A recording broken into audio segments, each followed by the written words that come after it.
Salut, moi c'est Annie Christelle. Alors, bienvenue sur ma chaîne YouTube. Je suis maman, entrepreneur, e-commerce. Ici, on parle de couches, on parle d'ambition, on parle de grâce divine et on parle d'entrepreneuriat, de motivation. Aujourd'hui, je veux nous entretenir sur nos loulous. C'est mercredi aujourd'hui. Je suis sortie un peu pour marcher dans les vignes. Et je voudrais vous parler d'un sujet très important qui sévit en Europe et peut-être en Afrique. Le sujet de l'harcèlement de nos enfants dans les écoles par leurs propres camarades. Nous avons beaucoup d'enfants qui se suicident, qui se mutilent parce qu'ils sont harcelés par des petits camarades. J'ai mon fils qui a été harcelé pendant longtemps. Alors, comment détecter que son enfant est harcelé? Nous y allons. Est-ce que vous êtes avec moi?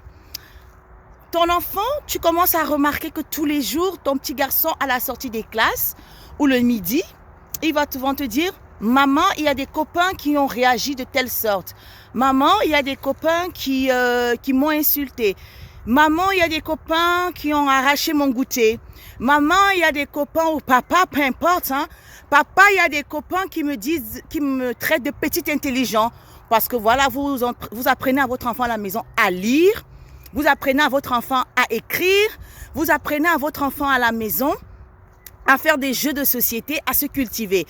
Donc, quand il arrive à l'école, il est logique que votre enfant soit curieux parce que vous avez développé la curiosité de vos enfants à la maison parce que tout talent se développe.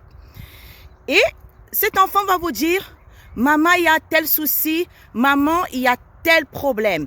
Et vous ne prêtez pas attention. Surtout quand c'est des petits garçons, vous allez vous dire, parce que les petites filles sont souvent plus vulnérables, on a plus tendance à écouter les petites filles qu'à écouter les petits garçons. Vous allez vous dire, non mon fils, ah ben non, c'est des copains, hein, c'est des jeux de garçons, vous jouez fort, puis voilà.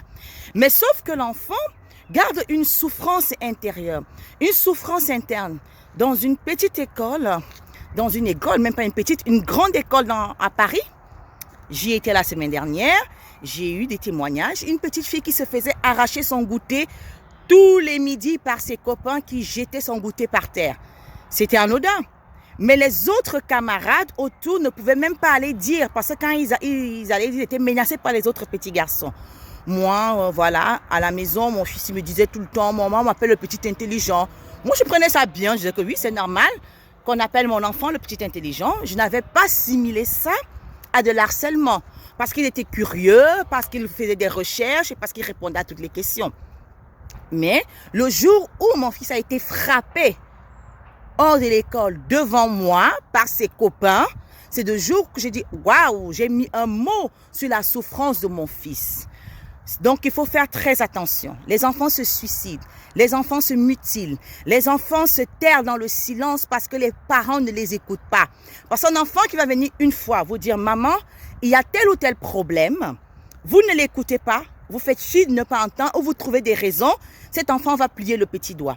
Il va revenir la deuxième fois, la troisième fois, la quatrième fois et la énième fois, il va se dire « Mes parents sont impuissants face à cette situation ». Et l'école, par derrière, l'école ne prévient pas les parents, parce que ça, c'est vraiment ce que je dénonce, l'école ne prévient pas les parents pour que les parents puissent mettre l'enfant en confiance. Puisse mettre l'enfant en confiance pour que l'enfant se rende compte que, ok, c'est pas grave comment je dois vivre en société malgré cela. Comme il doit savoir qu'il est important pour lui de ne pas éteindre cette flamme de curiosité qu'il a en lui. Mais les parents ne sont pas au courant, non, n'avaient pas été au courant. Et aujourd'hui, j'ose en parler pour dénoncer. Les écoles devraient prévenir les parents des enfants qui se font harceler. Pas seulement les parents des harceleurs, mais les parents des enfants qui se font harceler pour que ces parents-là prennent des mesures en amont à la maison avec leurs enfants. Dans une autre vidéo, je vous dirai qu'est-ce qu'il faut faire. Mais néanmoins, quand on est en école maternelle ou en petite section, en Europe, en France particulièrement, vous envoyez un courrier en lettres recommandées au directeur d'école. Vous signifiez bien tout ce que l'enfant vous a dit et vous envoyez un autre courrier en lettres recommandées. Waouh, admirez le paysage. À la mairie, parce que c'est la mairie qui s'occupe des petits-enfants. Donc, Vous envoyez le courrier et par la suite des choses, si ça ne va pas, n'ayez pas peur de porter plainte. N'ayez pas peur de porter plainte parce que la vie de votre enfant en dépend.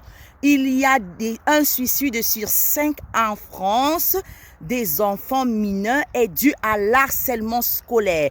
L'harcèlement, ce n'est pas seulement quand on est gros. L'harcèlement, ce n'est pas seulement quand on est très maigre. Mais c'est aussi pour des enfants sur des enfants curieux, sur des enfants qu'ils estiment plus intelligents qu'eux. Mais il faut pouvoir mettre en confiance ces petits-enfants de 5 ans. Cette petite fille de 7 ans qui s'est vue tout le temps arracher son goûter et son goûter a été piétiné devant elle, n'osait pas dire à ses parents. Et cette petite fille s'est taillée les veines parce qu'elle ne pouvait plus supporter cette torture. Alors, parents, écoutez vos enfants. Prenez la peine, même quand vous êtes entrepreneur. Vous n'êtes pas souvent avec vos enfants. Moi, j'ai choisi l'entrepreneuriat pour rester avec mes enfants.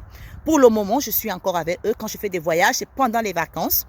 Prenez la peine de poser des questions à vos enfants le soir. Quand ils reviennent ou quand vous êtes envoyé appeler à FaceTime ou sur WhatsApp, enfin, comme vous voulez. Mais prenez la peine de demander à vos enfants comment ça s'est passé la journée.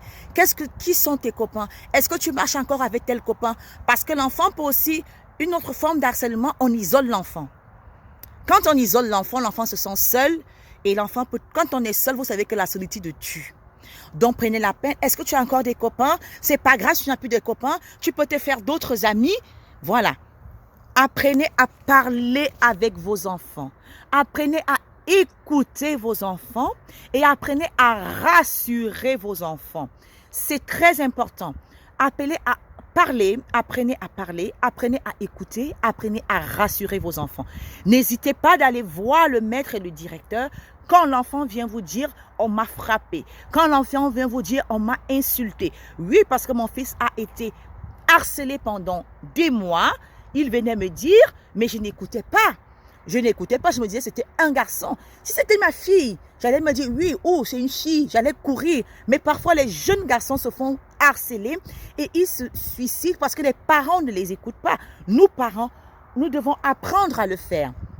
Bien évidemment, il faut continuer à apprendre les bonnes manières à nos enfants qui ne s'éloignent pas des bonnes manières parce que nous donnons une éducation d'excellence à nos enfants. Nous ne devons pas arrêter la curiosité de nos enfants. On doit toujours cultiver cela. Donc, s'il aime lire, achetez-lui des livres, qu'il continue de lire. S'il aime la science, entraînez-le à la science. S'il aime la chimie, why not? Entraînez-le à la chimie. S'il aime le foot, s'il aime courir, faites ce qu'il faut pour que votre enfant soit le plus épanoui possible, le plus heureux possible sur cette terre de brut et qu'il comprenne que il doit travailler avec les autres. Mais si les autres sont négatifs pour lui, il devrait venir vous mettre au courant. Vous, en tant que parent, vous saurez comment manager votre fils. Et si ça va plus loin, vous voyez que le mal-être de votre enfant, c'est-à-dire l'enfant se renferme à la maison. L'enfant vient de l'école, il ne prend pas son goûter, il pleure. Vous avez votre enfant qui pleure tout le temps, pour rien. Il se met tout le temps à pleurer. C'est des signes.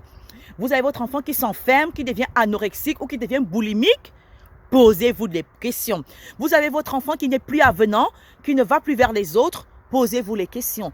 Et à ce moment-là, vous envoyez vos courriers. Et si ça va plus loin, qu'est-ce que nous faisons? Nous portons plainte parce que les parents des autres enfants sont responsables de l'éducation qu'ils donnent à leurs enfants. On doit apprendre à nos enfants à ne pas bafouer l'autorité. Alors, est-ce que le message est passé? Si vous aussi, vous voulez que j'approfondisse sur ce sujet d'harcèlement au niveau de nos enfants à l'école, vous pouvez mettre votre petit message. Si vous avez des questions, vous pouvez mettre votre petit message et je serai ravie de vous répondre. Par la suite, abonne-toi, clique sur la cloche de notification pour ne pas rater les prochaines publications. Et passez une agréable semaine. C'est bientôt le printemps. Voilà, je profite de ma ville. Je suis dans les vignes. Passez une agréable semaine parfumée, pleine de bonne humeur et de belles émotions. Bisous.